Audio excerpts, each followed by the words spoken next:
What's going on, ladies and gentlemen? I would like to save you some money on headphones. I'm talking in terms of a versus review between the Beats by Dr. Dre Studio, the new version, against the Logitech UE, aka Ultimate Ears 6000. The Beats retail for $299 USD.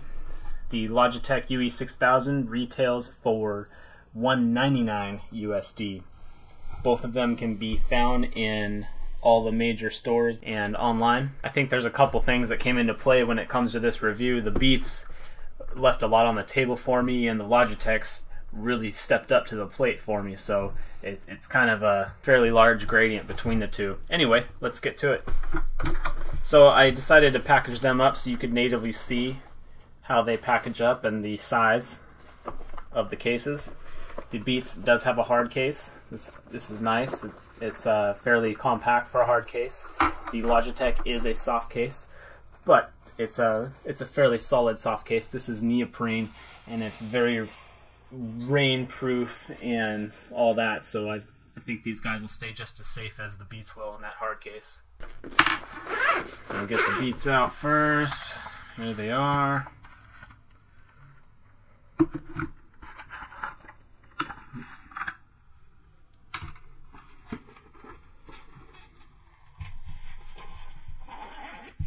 Logitechs, same folding style.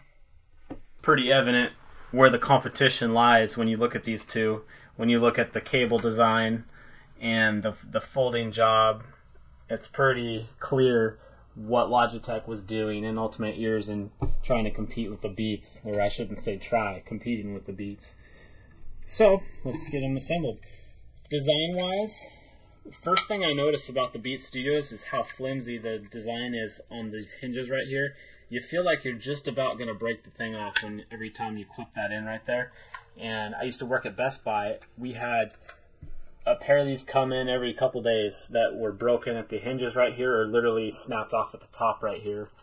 And so I know the build quality is not perfect on these. I was really hoping that after the separation from Monster they could clean that up a little bit, maybe focus a little bit more on quality. So we'll see what comes. They haven't done it yet because these are very little change since the Monster Beats. So these ear cups swivel, they pivot around the center axis right here, so it allows for a lot better comfort and isolation. So it's a decent feature, but this mechanism is all plastic, so once again I don't trust it. It's all plastic on plastic, and it's as you can see, really flimsy because of it. So anyway, very clean look though. That's why these are fashion headphones mainly. Guys like to wear them around their neck because look good just walking down the street. Both of these headphones take 2 AAA batteries. The Beats by Dr. Dre actually have noise canceling. They have active noise canceling. Both of them take 2 AAA batteries. And the Beats go in the ear right here. You just twist this thing around and that pops off. The cover comes off, and there's the batteries for the Beats. In this ear, there's a little switch right here. You just hit that, pops that cover off, and bam. And this cover doesn't actually come off, so you don't lose it. It's tethered to the headphones, so that's pretty good. The design on the Logitechs, very, very sturdy. Much more so than the Beats. I like everything design-wise better about these Logitechs. It is, again, a plastic design, but it's much different, higher quality plastic. This is a much harder plastic, and it's almost a rubbery inside right here. I don't know what kind of material that is, but it's applied onto the plastic. These hinges are much more tough than the Beats Studio. Just an overall better feeling headphone when it comes to durability. So design wise, I like the build quality better on the Logitechs. Comfort wise, the Beats do a great job at comfort. Like I said, the pivoting ear cups really help out. They have very soft ear pads. This foam is almost on the too soft side. It's very similar to the Beats Solo foam, and it rides like a cloud on your ear. I never really noticed the headband. I can wear these for a long time without getting fatigued, so that's another good thing about the Beats as far as comfort goes. I really don't have any complaints on comfort with these guys. The Logitech's just phenomenal. I mean, I've worn these for hours on end without even noticing they're on my head. These are very much supported by the ear cups on your ears. This is a very firm memory foam that conforms to your head very well, and this headband you hardly ever feel. This is a very soft foamy material up here, and I've never had head fatigue at all with these headphones. I can't say enough good things. Your ear gets a lot more buried in this headphone than the Beats, and it just feels really comfortable on your head. I'd never noticed getting hot at all. That's one thing when your ear gets buried on headphones. Never noticed any kind of heat buildup or anything. One thing when your ear gets buried in headphones, a lot of times you'll notice the heat buildup. The Audio-Technica M50s are like that, where it literally gets too hot sometimes because your ear is just buried inside the headphone. But I'd never noticed that with these, so they breathe very well as well. Now, sound quality, once again, the Logitechs are kind of the top dog. Both of these are powered. So like I said, they have 2 AAA batteries. The switch for the Beats is right here. You just switch that guy on. You can see the red light flipped on. Switch it off. And these require batteries to operate. If I were to take these 2 AAA batteries out, these would not function passively. They would be dead. So keep that in mind, that you need those batteries in there to operate. They do an okay job of noise cancellation. It's an entry-level noise cancellation. I've heard a lot better. So it didn't jump out and scream at me when it came to noise cancellation. They block out a fair amount of noise, both passively and actively. So it's pretty decent for an over-ear design. Now these guys, they do not require the batteries to be in. It is a much better sound because you're getting the benefit of that amp in there. But they do not require the 2 AAA batteries. If I were to take those batteries out, say the batteries were to die, I could still run these headphones passively. So that is an awesome, awesome trait that not enough people take advantage of, I think, when they design headphones. It's important because, what if you're somewhere where you can't get batteries and your headphones run out of batteries, then you're SOL because your batteries are dead. Well, not with these.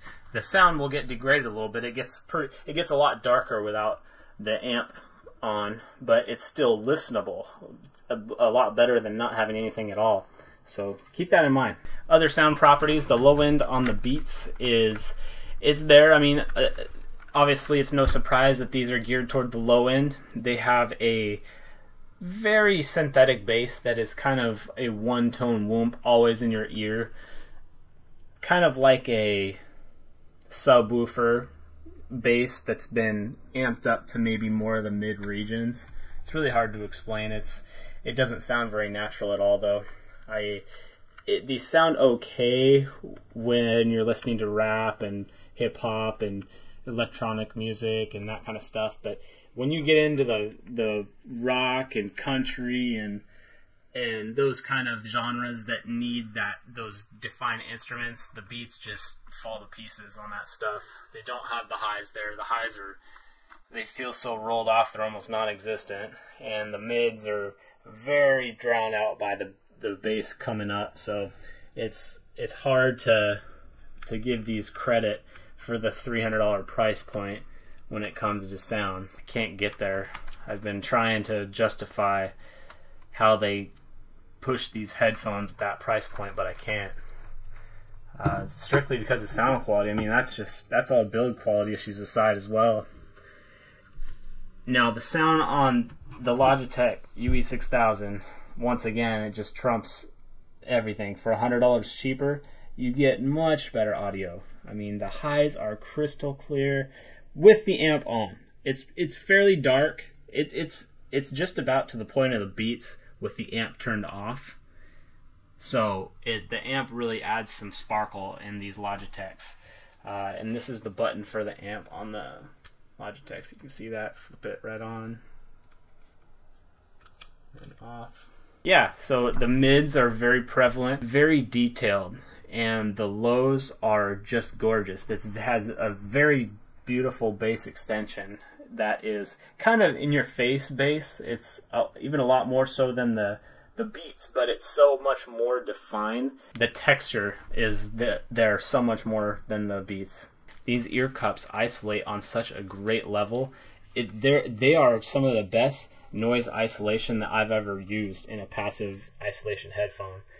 I mean, absolutely amazing how well these ear cups isolate without giving you a headache. I mean, that's normally what happens when you have great isolation, is you end up with a headache because they're pressing so hard. But the combination of the grip force and this memory foam, they really nailed it. So overall, for $100 cheaper, these are $199 and the Beats are $299.